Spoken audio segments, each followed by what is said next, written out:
It is fantasy football time, boys and girls, and no time of the year gets Frank and I more excited, and our competitive juice is going, even though Frank has never actually beat me in our league over 10 years, but that's neither here nor there. He does give it the old college try, but this is a repost of an episode. This is one of the first episodes we ever recorded, one of our OGs, and it's one of our favorites. There are so many lessons in fantasy football that we apply to running a business, from narrowing down your funnel of candidates to being slow to hire and fast to fire, being careful about referrals. We dive into what it's like to manage a roster, and just how close of attention you have to pay to a business on a day-to-day, week-to-week basis as a manager. And we have a hell of a lot of fun talking about our zany league with a unique cast of characters. Hope you guys enjoy this, and let's go Detroit Lions. You're listening to Let Me Speak to a Manager with Frank Cava and Ian Matthews. What a crock of shit. Yeah, that was hot mic, Sam. You can't say God here. Don't worry, nobody's listening anyway. Do it live! I'll write it and we'll do it live! So Frank and I are in a fantasy football league with only 4 people. It is a very different league than most, and it's largely for 40-something-year-old dudes that just want an excuse to go on a trip a couple times a year. And what's funny is the 4 of us only talk 4 months out of the year. The other 8 months, we just literally go radio silent. No one hears from anyone for 8 months, and then we talk during our league. But Frank and I got to talking about how similar fantasy football is to actually managing a business, and the areas where it is completely dissimilar. But I think on either side, it would be we could take both sides of the episode, but we thought it would be a fun episode to really go through and think about what would business look like if every manager led their team the exact same way they run their fantasy football team. And so that is what our topic of the day of this podcast is going to be. And obviously Frank is going to have the last word on every topic because he is leading our fantasy football league. He is the victor so far. So let's have a little fun with this, right? Like, let's give a little bit of context first. So it's a high dollar league. It's not a bunch of dudes at $100, and instead of it being 12 or 14 or 16 players like there are in most leagues, there are just 4 of us, like that, as Ian mentioned. Now, what we've done is we figured out this is our 5th season doing this, and there's usually a boondoggle or 2. We're in the middle of a pandemic. I have a 2-year-old. I have a pregnant wife. This goes into sales, this goes into planning and organizing, and this goes into never leaving a bro behind. So this year we were doing, who doesn't want to go there? We went to Detroit, Michigan. We need to second Detroit trip. Second trip to Detroit. We need to see Big Gretch. We had to go see for ourselves what was really happening in Detroit. And one of our buddies, his name is Nilo, one of Ian's high school, like grade school friends, one of Ian's fraternity brothers, and me. So I'm the outsider. I've been in the group the least amount of time. But we went fishing in the Detroit River, which who doesn't want to fish in the Detroit River? In addition to that, God's country. I flew in. I was emailing Ian from the plane, and Ian goes, "Frankie, are you in Detroit?" And I go, "Yeah." He just starts laughing. He goes, "What the fuck are you doing in Detroit? We don't arrive until tomorrow." I'm like, no way. What are you talking about? You're screwing me. He goes, "Yeah, I can't even be cold-hearted here. Like, I can't even play a joke on you. Like, that's even past me," he says. He goes, "There's no way I'd have you fly there a day early." So do you want to talk a little bit about like how there's a pause in the text thread, and then Frank calls me. Clearly he scrolled down the text thread to see if he got the wrong or if I screwed something up, and it was 100% on Frank. But he's like, "Well, I'm in Detroit." So we didn't get in till the next day. So Frank got to spend a dreary, overcast day hanging out in the city of Detroit. which was great about this. So what's happened in Ian and mine's friendship now is this: like, if one of us screws something up, we're like, well, that should probably be a podcast. Like, it's basically the biggest FU that the other one could give. Like, Frankie, your lack of organization, we probably need to talk about that in a podcast. Bring it up in a podcast. Maybe some of our listeners would have some tips for you. So who can relate to this? So we discussed the fact that I'm there a day early. Like, it dawns on me that I'm a dumbass. I screwed up. Holy crap. So I got all these other things happening later in the week, and I realized, well, I can't get home until a day later than I thought. But the biggest moment of like regret is I've got to call my wife. Like, I've got to tell my wife that I screwed up. Something that I could absolutely do on the internet and not leave my house. I've flown to Detroit and I've screwed up so bad. I'll be back a day later. Yep. So now I'm spending one more day in Michigan that we've already fought about because I have a baby on the way and a 2-year-old at home that's creating havoc. So now I'm spending twice the amount of time in Michigan for a draft that I could have done in 30 minutes on my cell phone. Sales, baby. It's a podcast, so you will have to talk That's about good it. Persuasion. And I'm sure I can only imagine the chips you had to throw into the pile on that negotiation, what you had to give up to make that work. No doubt. Never leave a bro behind. All right, Ian, let's talk about fantasy football and business. So the first thing we're going to talk about, Frank, is the absurd amount of research that goes in to choosing someone to be on your team. And I think this goes in the pros bucket. This goes in the pros bucket of if business was run like fantasy football, how would it look different? And I think the interviewing, recruiting, hiring process would look totally different if it was comparable to fantasy football. So there's 4 of us. One guy pretty much buys a magazine on the way out to the draft and does very little research, and that's Paxson. And Paxson is never even close to being in the running. He jokes as this is annual friendship tax that he has to pay us because he's never won $1 in this. His team usually looks like the team you should have drafted 5 years earlier. He Yeah. has all the players that if you had them 5 years ago, wow, you would have kicked everyone's ass. Yes, he's very dated on his information, but the rest of us, we put some time in. Anyone who's ever been a fantasy manager, you do mock drafts, you buy magazines, you read every preseason report you can get your hands on. I print off reams and reams of paper from ESPN and ESPN Plus and CBS, and you're highlighting stuff. You're doing all kinds of crazy things before the draft. Create custom spreadsheets where you're moving guys up and down based on your preferences. You're studying the last 3 years of stats production. You're looking up, how do second-year receivers make jumps typically? You're trying to project out. It's how many hours do you say you put into just the stupid draft that you go into it? Probably somewhere between, like, on a bad year, like 3 or 4, but on a big year, like, upwards of 10.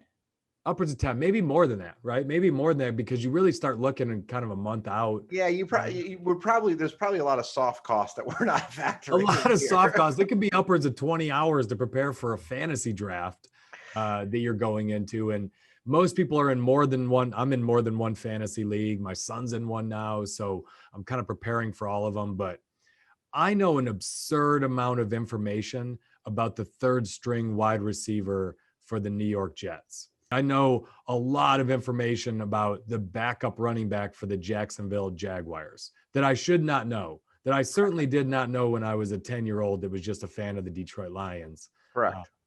You spend a lot of time and you take it very serious. All the way, our draft has, 26 rounds because of how many players we have? Yeah. 26 round, we are taking that pick serious, and we know a lot about the guy we are grabbing in the 26th round, which is the 100th person picked in our round. And some leagues have 12, 14 teams. And those rounds, when you get into the 16th, 17th, you still know about the guy, the obscure running back or kicker that you are picking, and what I would say is the average fantasy owner, the average person that's in a fantasy league, whether it's just for fun or a big money league like we are, like Frank was talking about, spends a lot more time evaluating the people they put on their team than the average manager does who makes a hire into an organization. So Ian, I want to talk about that a little bit, right? So like your experience coming from NVR and GE before it, there's HR departments, and we can get into that in a second. In my business, I've been in business over 11 years. And in my business, I finally have gotten to a place where I have a headhunting department. I have staff, like I have an assistant and I have a headhunting department. And I was just getting a coffee a minute ago before we started this. And the headhunter is back there. He's like, man, that podcast is great. I'm like, that was just us shooting the shit. But he can hear the whole thing. He can probably hear me now. Hey, Vinny.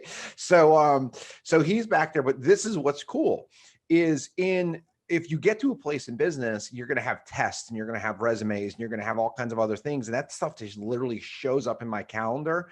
And when I walk into an interview, it's printed and I will spend minutes in prep, minutes where Ian's talking about, and that's for a career.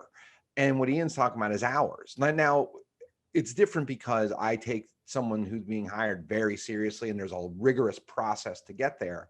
But if I was to spend 2, 3, 4 hours researching that person, looking them up on Facebook, doing all types of other stuff, I would know more about them. Now, I have gotten to a point in my business where someone's doing that. Someone's checking your LinkedIn channel to make sure you don't post crazy stuff. That if you work, but these are the little things that I think we're trying to draw the parallels to. Like we know absurd amounts of things about, Channing, or what's the Crowder guy's name, is a receiver for the Jets, but Channing Crowder, you got to make sure someone, if you're not physically doing it for employees, someone needs to, and someone needs to be doing that level of research because you can get hurt otherwise as a business owner. I think what Frank's not talking about, though, whether he puts the time in or not, someone in his organization they take a funnel because the world That's is right. your population of opportunity of people you could hire. So there are 7 billion people in the world that I could hire at any given time.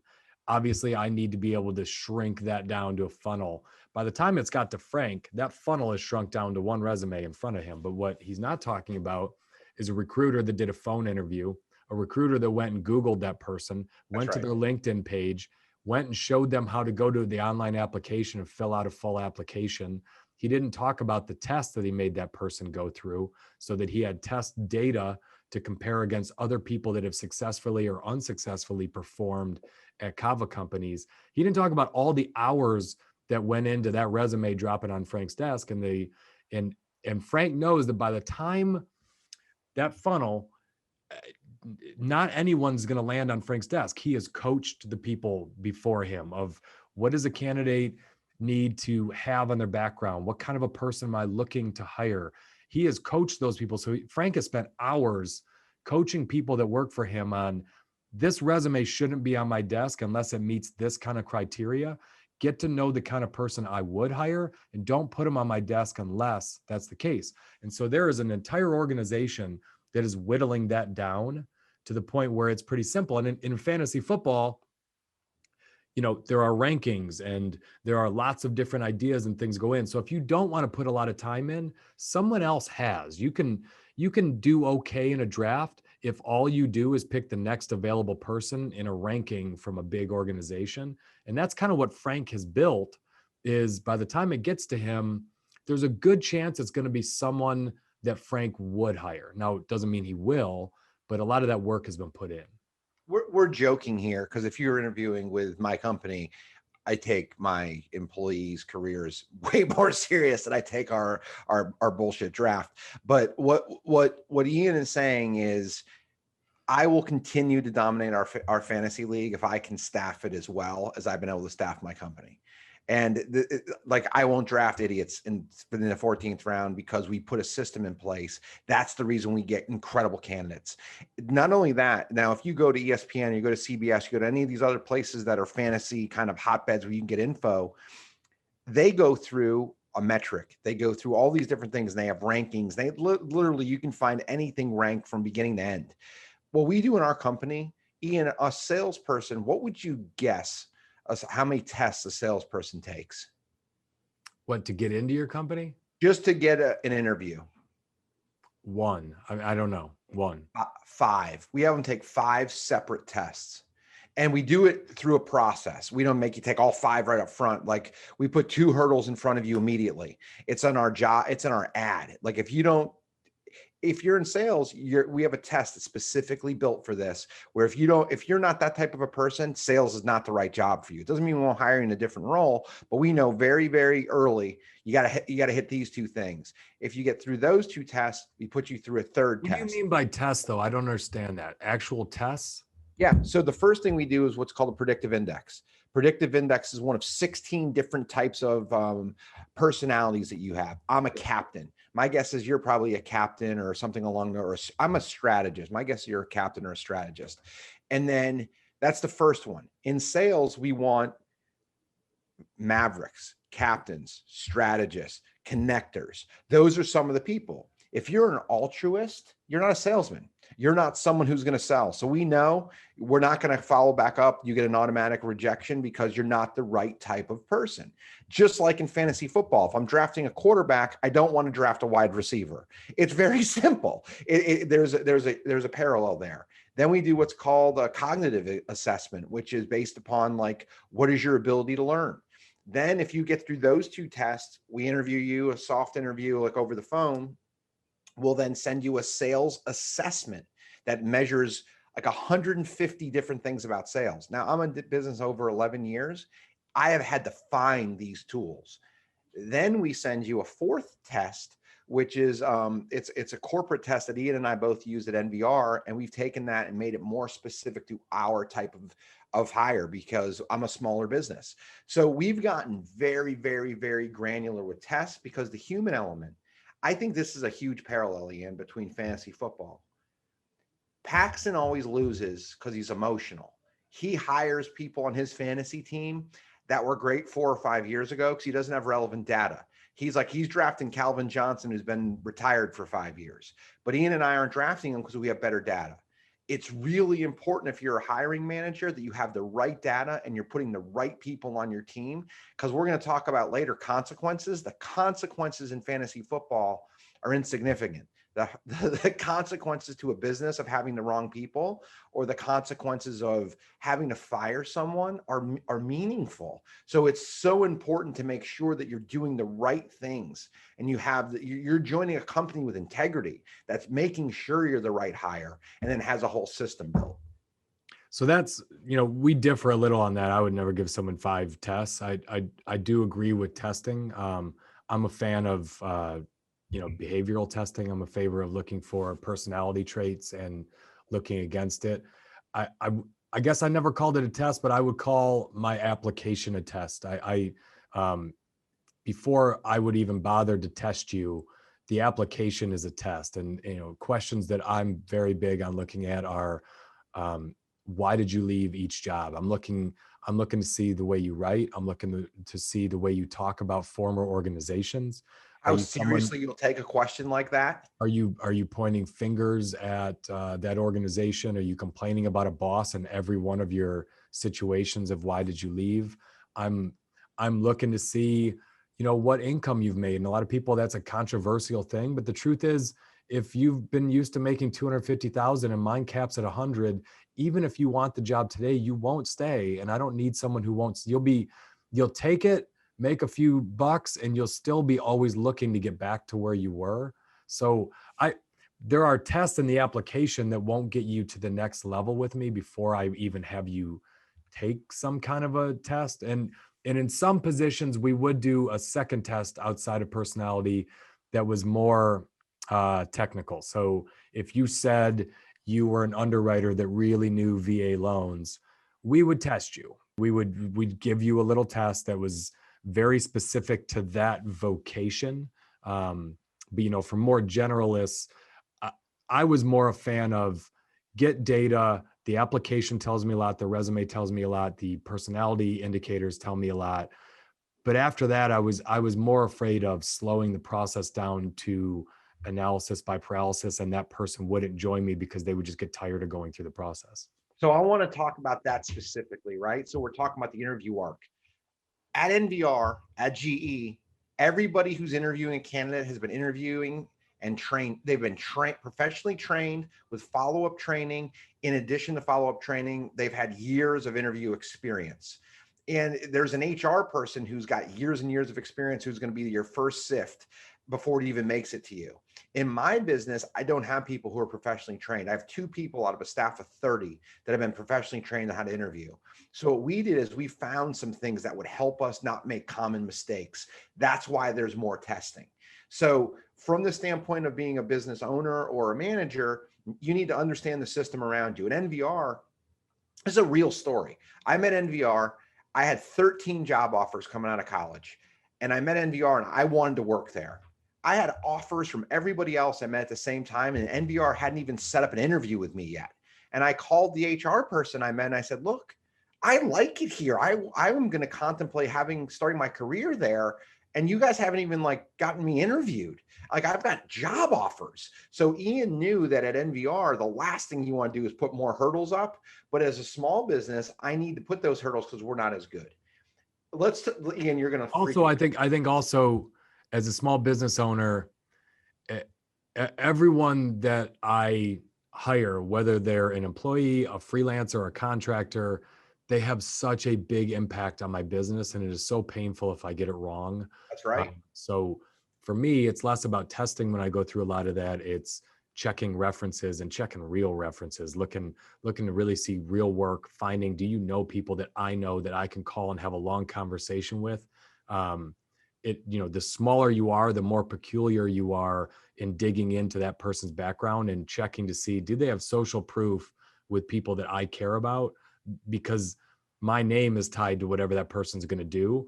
And when you have 1 or 2 or 3 or 4 people working for you, they have an outsized impact on your business than if you're running a Fortune 500 company where one person, do they impact the brand? 0. Not even an executive impacts the brand of a big company. So I want to kind of pivot to something else that's absolutely in this topic, right? In fantasy football, we're going to talk about later about cutting people. In fantasy football, Ian several years ago drafted Jimmy Graham in the top 10, and he was having a crap season. And Ian cut his ass. It's out. What you got to realize is in fantasy football, you'll do that. In real business, you don't. So what you do is everything during the business process of interviewing is critical. So in the business world, this is where they differ. Fantasy, you'll get cut. In the business world, you're not going to get cut. You're just never going to get a chance to get into the room if you don't take the process seriously. And I don't think I've ever told you that story. That's hilarious. I think the next one, when you look at, we're talking about testing a little bit, but a big difference in fantasy football is you have reams of data. Football is a measurable sport, just the same as fantasy baseball. There are stats that are relatively predictive of what someone will do the next year. And even to the point where it's certain ages, certain players, running backs over 28 are probably in a decline. Receivers are more 30. Quarterbacks can go into their mid 30s before they decline. It is much harder to find good data on a person that you are going to hire. So you're often relying on what they put on their resume and what they say. It's hard to get a company to substantiate anything they've said. I know for me, the more specific someone is on their accomplishments, on their measurables, on their metrics, that tells me something about them. If someone writes, hey, at this company, I was one of the better salespeople, or they just write pretty much the job description. In this role, I was responsible for customer service and growing sales. If they just write that tells me they're not a person that is really that proud of anything they've accomplished, or they're hiding something. But if someone says, in this role, I was responsible for customer service rating, and I led my branch 4 straight quarters in a row with a 98.7% rating. I was also responsible for growing sales. Here's how I did it. And they go through, I was up 22%, 41%, and 30% in my 3 years working for that company, which put me in the top 5 in the company. And I received a trip, to Bermuda for it. Okay. That's hard to lie about. When someone does that, when someone gets into that level of detail, maybe they're lying, maybe, but often they're not. Often that someone that can get into that level of detail takes their numbers very serious. They're an accountable person. They're competitive. They want to tell you where they ranked, what they did, how they accomplished it. And the more specific details they give me, the more they tell me about the kind of person they are and the kind of details that they pay attention to. So for me, I got to get a lot of that on the resume and the application, the metrics of how they did. But the more specific they are, the more proud they are. So there's a lot of stuff in there to unpack, and I loved a lot of what you said. So let's get into the difference between fantasy football and reality. Fantasy football is if Antonio Brown caught a ball or not, that can be reported and it's cut and dry, it's black and white. A company, if you call them, they're not going to answer your questions honestly because they're basically going to just check the box. They don't want to get into a lawsuit or they don't want to say something disparaging about an employee. So there's almost no way for someone to substantiate it, where in the NFL it's easier. So that's number one. Yeah. Number two, what you talked about a second ago, there's two different things here, right? Like if you write down details and you write down all kinds of really specific things, Ian and I are good enough interviewers. We're going to hear you and we're going to ask questions about it. And as long as you're not full of shit and made it up, we're going to be impressed with that because you are telling us detailed things that we can get our arms around. But there's a second part of it. There are people who are just as good and just as accomplished, but they can't communicate it. And what you need to realize in an interview is you must communicate it. Didn't Ben Roethlisberger throw a pass and wasn't caught? That's the metric in fantasy football. Did you go to Bermuda? Why didn't you tell me that? What did you have to do to go to Bermuda? Did you have to work extra hours? Did you have to convince someone who was a no and turn him into a yes? Those are the compelling stories that you need to convey to a manager in an interview, or you're not going to get hired. And give me some context. Give me some context. Did you go to Bermuda because your branch won an award and you were one of 30 people and you were in the lowest person on the team, but you went anyway? Or were only 7 people awarded with this out of 142 people, and they were awarded for this reason? And I had to do, like, give me some context on what Bermuda even means so that I can understand, okay, what kind of a person are you? Because you can't assume, a lot of people assume that, that's their lens. They were in that company. They know what those accomplishments meant. I don't know what any of that means if I'm an interviewer, because I never worked in your company. I don't know how difficult it was to achieve what you're telling me you achieved. Metrics in sports are the box score. That's why there's a box score. There's no box score at work. So it's your responsibility to build your own box score. Here's a story from 2000. It's not exactly recent. It's from 2002. But I was 2 contracts short to make my quota. And it was the last day of the month of July. And I had tickets to see Dave Matthews that night with all my friends. In 2002, I'm like, 27, 28? Like Dave Matthews was like, it was expensive. I had good seats. Like I didn't want to miss it. And during the morning, I had a cancellation. So I needed to get 2 sales to get my quota. And then that morning I had a cancellation. So now I need to get 3. And what I did is I sat down and I strategized and I went back to other people that were in my funnel. And then I called my boss and said, look, I'm not going to make my quota. I've got these 2 people that I could close, but I'm going to need your help to do this. And then I systematically went from being -1 to making my quota in 1 day. I told that story over and over and over in interviews because it was a great story with an incredible ending. And I got to go see Dave Matthews. It was an awesome story. Like who didn't want to see Dave Matthews in 2002? Everybody. But I also took care of business. And that's a quantifiable story that your interviewer will get behind, listen to, and you can tell things, you leave like Easter eggs that they can uncover and ask you about. And that's what a good interviewer, an interviewee does. And a great interviewer will pull more of that stuff out of you. Yeah. And the difference there is, in fantasy football, all you really care about is they scored a touchdown. That's it. Like 90% of the points that I get from my team, I don't really see how they did it. I don't give points for creativity or, it doesn't matter to me whether it's a Barry Sanders broke 10 tackles to get to the end zone or a 2-yard plunge in. They scored a touchdown and got me 6 points. And so I'm just looking very objectively. Whereas as an interviewer, I care very much about how they got there because they might've just been on a crappy team. And even the fact that they finished 80% of quota in a year where everyone finished 40% of quota, that's impressive, right? You shined. You were still number one. You did something within the context. You could have been held back. You could have been a running back like Barry Sanders with a really bad offensive line that still rushed for a lot of yards. You might not have been number one, but pretty incredible you did it given what was up against you. What I would say to what Ian just said there is this. In fantasy football, nobody cares about the story. In business, people absolutely care about the story, and it's up to you to bring that story up and make sure your interviewer knows it.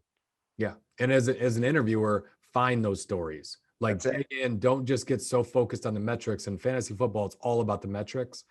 And as an interviewer looking to hire people, dig those stories out, ask about it. If they give you some numbers, tell me about that. How'd you do versus other people? How were you able to accomplish that? Try to find a story like Frank just shared, where you came from way behind and did something incredible. Tell those stories because, you know, whether you're on either side of the table, they stick. As an interviewer, that's the kind of person you want to hire that tells more about their character than any number that they could get.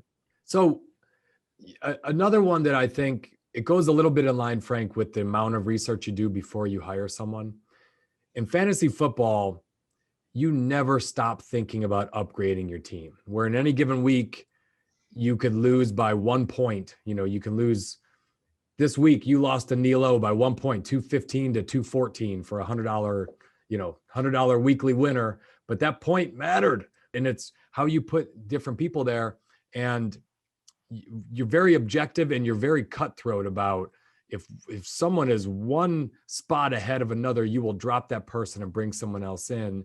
And, you know, it kind of fantasy football, if every company was run like a fantasy owner runs their team, pretty much every company would be Netflix. So Reed Hastings, he's famous for this. He is famous for cutting anyone. So he pays at the very top end. He is just ruthless about finding the absolute best talent. But because he pays them so much, he is also very quick to replace them because he's paying at the very top of the market. He expects to get top of the market performance, and he is very impatient about someone not performing. And he has kind of a management test he always does with people is, if this position was open today, would I still hire this person who's doing this job? Or would I find someone else to do it? And unlike most companies that say stuff like that, Netflix will go replace him. He's replaced guys that have been with him for 20 years, vice presidents, senior vice presidents, officers in the company, just replaced him, gave him a nice package and said, need someone with a different skill set now. And it's left some bad feelings, but he's like the extreme version, like a fantasy owner. And just the same as, even though I've had Julio Jones 5 years in a row in this league, I always run out and get him. The second Julio stops scoring touchdowns, I'm dropping him and I'm finding the next thing that is out there. Now, there's pros and cons to this. One, you have to have some kind of this mentality as a manager. You have to. I started at GE. Jack Welch is famous. I was going to ask you this. Yeah. Famous for his differentiation approach, which his differentiation approach is every year 10% have to go. And so I saw it at the tail end of Jack doing this. So imagine, when Jack Welch came into GE, it's 1980, around that time.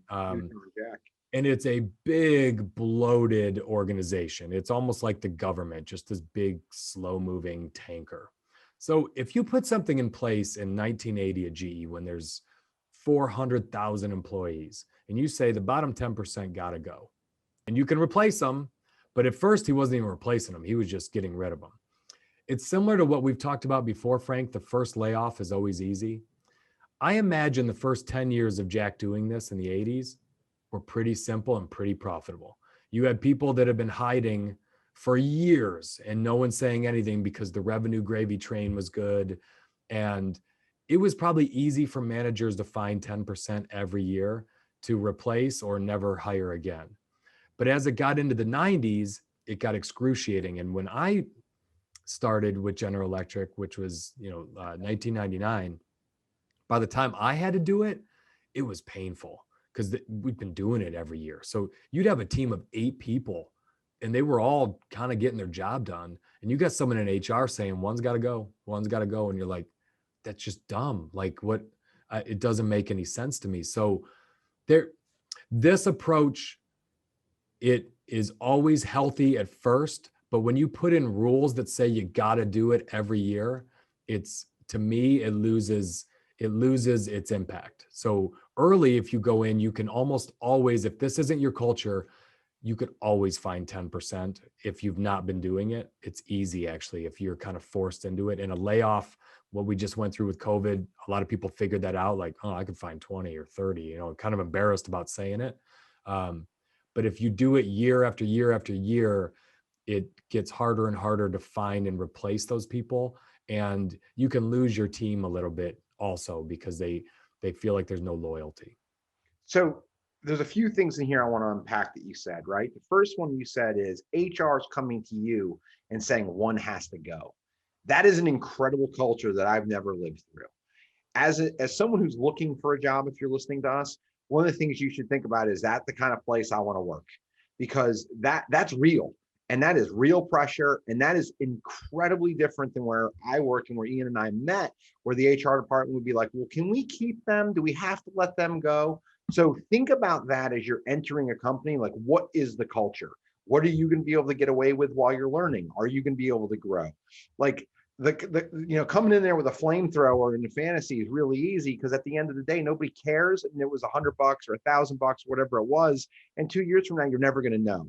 But if your career, you pick the wrong place where the manager and HR is like, somebody's got to go, like there's real consequences. So you need to be mindful of that. Is there anything else you want to add to that, Ian? Because I think Frank, you're saying it right. I think the pros are, when you first start that approach, you will absolutely upgrade your team and you will find better people. And the best way to get better performance out of a team, there's no arguing this, is you find better people and you upgrade the marginal. That works on sports teams. Yep, with everything. That's how most sports teams turn around. They go through the draft, they bring in younger, faster, better talent. They replace people that aren't getting the job done. By far, that's the fastest, the quickest way to do it, is you just change the team a little bit. Then coaching takes place. But the problem you start to get into when you are all objective about the performance and you give no credit to the cultural aspect, right? You give no credit to the halo effect that a good, nice, hardworking person who cares but maybe isn't the greatest. When you give no credit to a person like that and you just ruthlessly are always cutting them out, you kind of get left with a bunch of hired assassins. You get left with a bunch of people that don't really care about the mission. They just get results and they only care about pay. And that's a difficult place to run. And I think the other thing I would add, Frank, is you have to think about as a manager. If I go cut Nick Chubb because he's limping around on a bad knee right now, the rest of my fantasy football team does not know I cut Nick Chubb. It's make-believe. It's fake.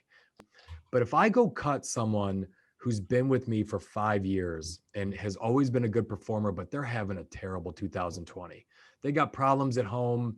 They got kids. They got 3 kids that are doing virtual schooling. Their wife is stressed out all the time. They're feeling that pressure at home and they can't focus at work. And I just cut them. A long-time employee.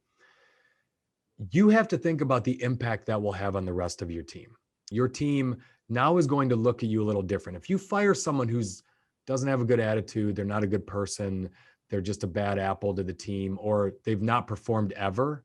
That's the easy one. Your team is like, hey, great job, we're better now. That's GE in the 80s. Yes, when you go fire someone who's a good person, loyal, like I had to fire some people that were just GE to the core. I mean, they were cheerleaders of the company. They only bought GE light bulbs and appliances. They were longtime employees that just couldn't perform the way they used to. The rest of your team looks at that sheen goes away, that loyalty of the rest of the team. And I was that way. I quickly became like, oh damn, like I'm I'm like one of the favorite sons at GE because I'm young and I work my butt off and I'm getting results and people like me here. They're promoting me a lot. But I knew that if I had I was 2 bad quarters away from a performance plan, always at GE. Like, didn't matter how many times they promoted me, how much they paid me, didn't matter what my internal brand was. I was 2 bad quarters away from a PIP. And I knew that. And that impacted my loyalty. Once I realized that about GE, I wasn't loyal at all. I was like, whatever. As long as they keep paying me and I keep getting opportunities, I'll stay here. The second I can roll, I'll roll. There was nothing else keeping me there. So there's a few things to talk about with this. There's discretion. There's discretion as an employee. Where will I work and where will I not work? You and I have talked about this before. Richard Seymour got cut or traded. Like, the Patriots are absolutely ruthless when it comes to people. It's the reason why Tom Brady finished his career somewhere else. Is it the right move? I don't know. They make decisions better than me in that area, but that's the culture, and it's ruthless. So in my business, we have over 30 employees now, and I'm 10 years into it. At COVID, we had 23. We fired 7. We came all the way down, and we've grown back up. But the thing that we have here is, like, the people that we have talent-wise are way better than the talent we had 5 years ago. Like, if you worked for me 5 years ago, you probably weren't qualified to work for me now. Why? We pay more. We offer benefits. We have 401k. We had none of that stuff 5 years ago. And now I can attract Been around long enough. There's perceived stability. It's not just Frank working out of a small office. You have a better office to show people. You can attract better talent. Our technology is better, all of those things. But there's also an incredible team here. We had this awesome interview a few days ago. We interviewed everybody in the company because we're building a recruiting video for the company. And our service manager, he's incredible. He's been with us like 6 months. He's great. He said, at Kava, that's how we refer to the business. At Kava, it's kind of like in the military. When I was in the military, people used to tell me, I got your 6, which means you're back. He goes, I've never felt that anywhere else except the military. But at Kava, I feel like people have my 6. That means something to me. I can take a good performer and put them in a good team, a great team, and make them better. So to Ian's point, you just can't cut everybody blindly. You need to do it. But if you have a cancer, you need to get rid of it. That's Jack Welch in the 80s. So there's a balance in a 21st century company that you've got to do a little bit of both, or you're never going to be able to grow a team. I think I'm going to add one more thing before we move on to the next piece of this. But, Frank has metrics. He measures people on certain things. He doesn't, that money comes right out of Frank's pocket. So when he pays your salary, he pays your bonus, he pays your, for your fringes, he expects a return. He doesn't do that just out of the goodness. He's not running a charity. But if someone's metrics suffer, Frank also has the emotional intelligence to know, you know what, that person also lifts all the other boats in this office. They're a good teammate. They have that. When you talk about, do they have my 6? That person just kind of exudes the culture that I want around here. And yeah, she, her sales numbers haven't been the same as they've been in previous years. And we got to work on that. And we're talking to her about it. But damn, during a day, I see her help 15 other people. I see her run around, take on extra things. She's just a fantastic teammate. So the intangibles that aren't seen on an HR sheet, that aren't seen by an accountant in a big company that's just saying cut, cut, cut. In a company, that when you're trying to grow a culture in a company and you go cut someone like that, whose numbers are suffering. Yeah, I don't care if it's a year or 2 years and they're suffering, they're not the same as they used to, but all the intangibles make everyone around them better. It has a deleting effect on the rest of the team. And I'll give an example of this. The Lions did this 2 years ago. So Golden Tate, most popular guy in our locker room, we had a 500 record right before, maybe one game over 500, but before the trade deadline. And he's expensive and he's coming up on free agency. And right in the middle of the year, they trade him to the Giants for like a 6th round pick. And he's the most popular guy in the locker room. And he's still a very good receiver. We completely fell apart after that. The Lions just fell apart after that because we made a decision on the Patriot way, based on statistics and dollars per statistic, all that crap. And the whole locker room just quit on the coaching team. They were like, well, you quit on us, we quit on you. No one stopped. Everyone saw that Golden Tate's receptions were down and his average yards per carry were down. That was all fair. No one stopped to think about the impact that guy had on the other 50 people in the locker room, the way he dove for balls, the way he fought, the way he picked up other teammates, the little coaching he did in practice. And it just destroyed the team because everyone put they put decisions based on metrics and numbers and not on a holistic view of the impact they made on the organization. And there's a bunch of sports examples of taking a great player who's an asshole and getting rid of them, and the team gets better. And that's the same thing in a small business like mine. We had somebody that wasn't pulling their weight, and everybody knew it, but they were in a position where we just couldn't get rid of them at the time because we didn't have someone else in place. And then when we finally got rid of them, everyone said, "Thank God you did that. Like, that was long overdue." And I would justify it, say, "Well, we couldn't do it." No, they're like, no. We understand why it lasted. But that's the kind of stuff that, like, those things mean. It's very hard to quantify, but there is real meaning and there is real value with the people who work in your company. Yeah, I think that's well said. I think we can move on to the next piece, which I love. And it's advice that's often given to people. But we can talk about when it makes sense and when it doesn't. But fantasy football does not pay that well. Frank says it's a big money league, but I'm not missing a mortgage payment over this. I'm not making a mortgage payment over this. It's much more about pride. There's money on the line, but it's about pride. But the amount of hours we put in for something that pays this little is really quite ridiculous. It's quite silly. This morning at 5 a.m, I'm checking to see what everyone picked up on waivers, and I'm putting in extra waivers myself and trying to set my lineup. But 5 a.m, like, I'm up stressing out about whether Frank picked up this defense that I wanted to get and checking it. And it's because it's fun. It's something that whether we had money on it or not, we would all do it. And I think that aspirationally, I'm certainly in this place, and I know you are. I don't do anything right now business-wise that isn't fun. I spent 20 years doing what I had to do. I didn't consider selling variable speed controls on motors and paper mills. I didn't consider that to be terribly exciting, and I sure as hell would not have done it if it would have not paid me. And it's the same with mortgages. I never found the mortgage business interesting or exciting. I didn't really find home building terribly exciting. I enjoyed my time with both teams and both companies.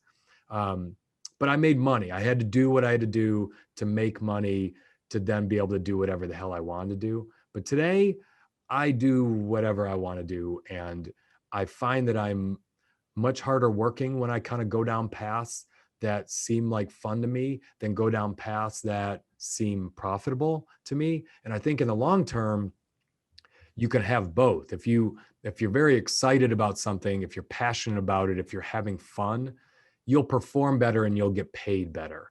And I've found that the more fun I've had in my career, the more money I've made.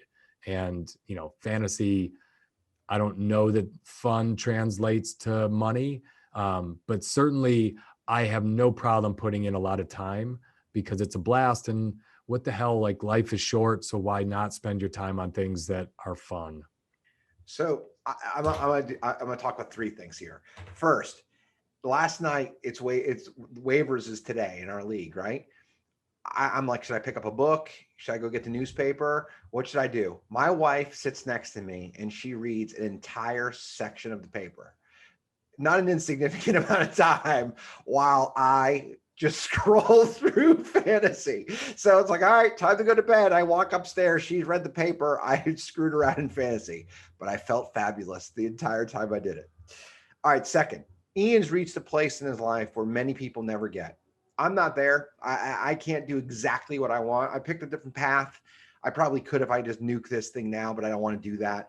But getting to where you are at and you're in your business and you can kind of in your life and you get to make those decisions. I watched him for 2 decades. When he had kids, he was getting up at 3 a.m. He was making incredible sacrifices. He knew exactly what he was doing. He was getting up early so he could read, he could work out, and he could start his workday at like 5:30, which no one does that. Like Starbucks wasn't even open. He's driving into the office because he wanted to get ahead, and he knew he was in a capitalistic part of his life, and he wanted to get that work done before he had to coach baseball or could coach baseball and didn't want to miss it. Anything you want to weigh in on that, Ian? Because I mean, that's remarkable. No, that's accurate. And there's nothing worse than being in the office without Starbucks and then having to leave the office at 6 to go get your Starbucks. So I will add that. So many of you know this about me. I'm a paid consultant for businesses like mine, right? And most of them are smaller, but people always ask me, like, when do I scale? When do I grow? When do I hire? And I use something that Ian just said a second ago. When it's work and it's not fun, it's time to hire. So if you're a small business owner and you have a couple of employees, think about those first couple of hires. For me, it was accounting. There's 2 reasons I hired an accountant first. It's 3. It's critical. I suck at it, and it was miserable. I always did it last. It was the last thing I did because I wasn't good at it, and it was awful. But it's critical in a business. So start thinking about those things. And if you build a business, think about areas where you have a good time. You're really good at it usually if you have a good time. Ian's an incredible writer. He didn't know he was going to be an incredible writer, but he has fun doing it. And those 2 things go hand in hand. My accountant is so different than me. Like, we get into joking arguments all the time about like how I do things versus how she does things. I hate accounting. She loves it. She's incredible at it.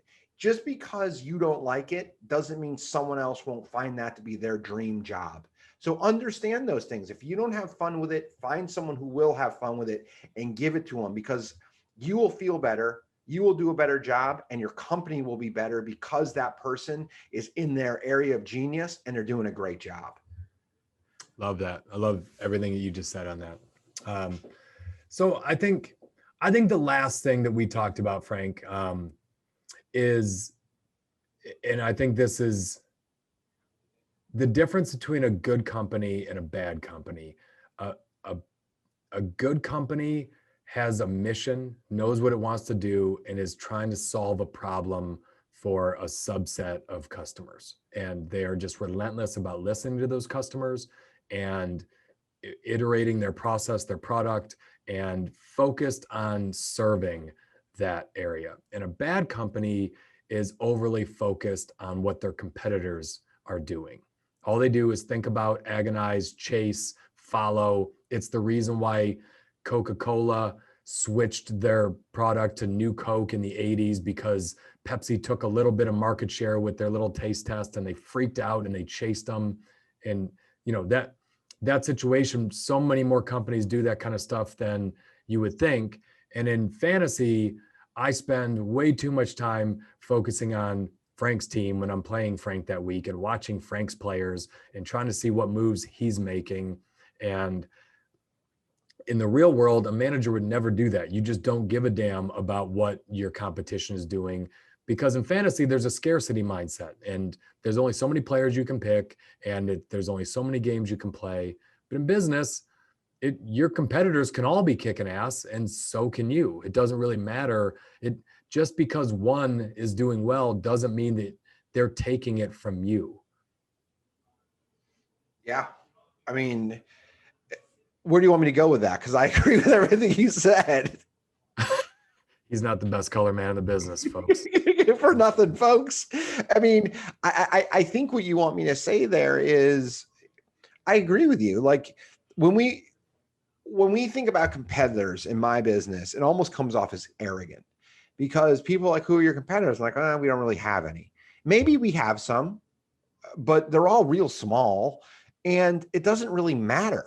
Like, it doesn't matter to me who my competitors are. Like, are we doing better? Are we doing what we need to do? Are we capitalizing? What are our metrics based upon our spend? How are all those things kind of unfolding?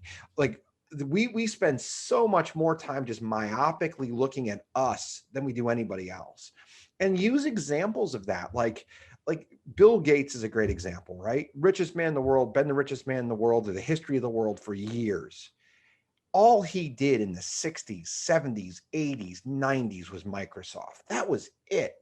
Now he does something completely altruistic, but he was not that way. He was fierce. He'd slice you up for a percentage of the market during that period of time. But now that he's so rich and he's kind of taken his eye off the ball, he's thought of something different.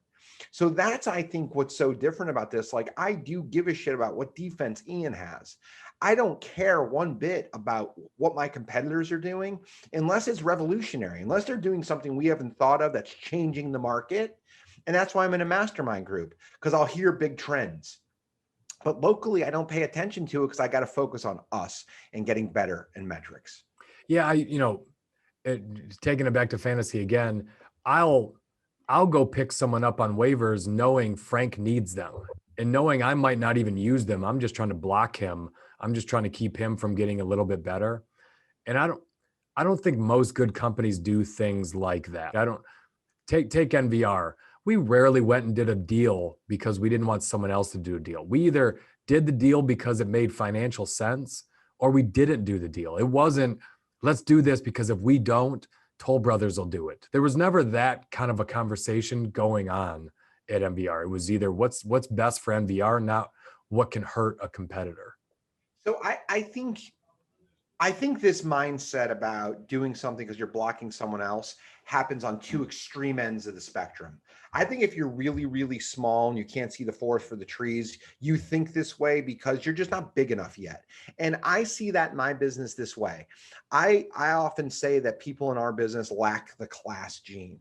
We have a low barrier of entry business. A lot of people, all they've done is taken a class or watched some stuff on YouTube and they enter the business, but they don't have any money. So they make bad decisions because they're chasing the dollar. And it in a lot of instances, it results in it just seems like there's bad ethics, but that's on the lower end of the scale. If you look at what Amazon does things because they want to block others, but they have a goal to take over the world. So on the really small side and on the really big side, I think it happens. But with most normal businesses, if you take those kind of swings, if you swing for the lower tier stuff, you're going to be in the dirt or in the mud where you don't want to be. And if you take a big swing on the other side, Amazon has more money than all of us combined. So if you take a big swing up, you could go broke. So you have to kind of understand. And I think Ian, what he said is there's a strategy move. Like he'll get that fourth receiver because next week I need him. Well, we can do that in fantasy. There's no consequence. Worst case, you lose a couple bucks. But in business, you can't do that because you could hurt yourself. And think about when a company gets as big as Amazon or Google, where they're spending money on blocking other people. Are they really that exciting of a company to work for anymore? Right? You've gotten so big where that's how you're spending your time. They were way more exciting companies when they didn't give a damn what Toys R Us was doing or Barnes and Noble was doing. Amazon was just putting all their money and focus into growing. That was the time to own Amazon. Maybe it's still a good time to own it now, but not like it was 15 years ago when they were putting all their time into themselves and their customers and their focus. Now that they've grown to a size where they're just blocking people, Facebook, all of them, they're not as exciting as they were when they were in their early phases. And all they did was focus on customers and serving a niche. It's kind of like we talked about earlier with Neutron Jack. There's going to come a place a place in time where Amazon becomes bloated, and they're closer to bloated than they are closer to exponential growth. Like for a $3,000 stock value, there's no way you're going up 15 times in a short period of time, like you could from a couple $100 to $1,000. So like that's it. And I think you have to understand, like the goal here was to talk about business, but do it in a way that was fun for us and for you to listen to, hopefully. But we're talking about fantasy sports and doing you're not going to be in those spots. And you got to just pick the right thing. Where do you invest? Where do you put your time? Where do you put your career?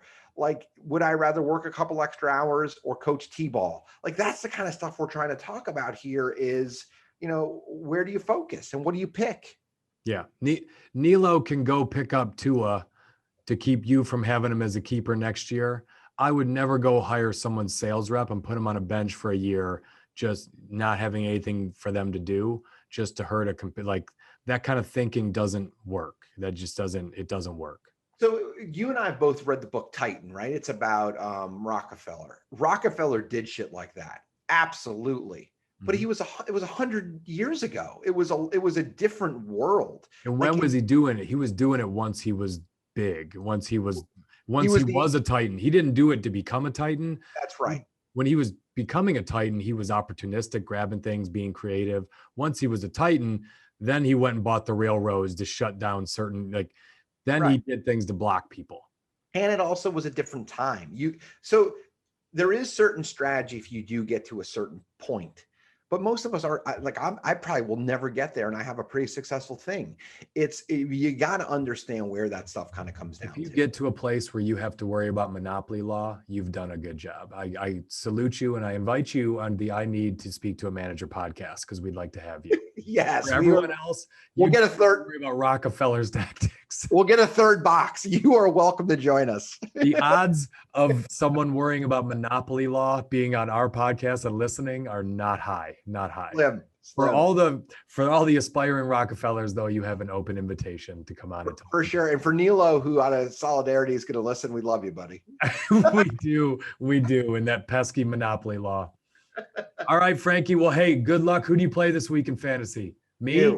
You. Me? Tide is changing. I got some stuff for you now. Yeah. You just shared way too much about your strategy today on this call. It's funny. I learned some things about you as well. See you, homie. All right, brother.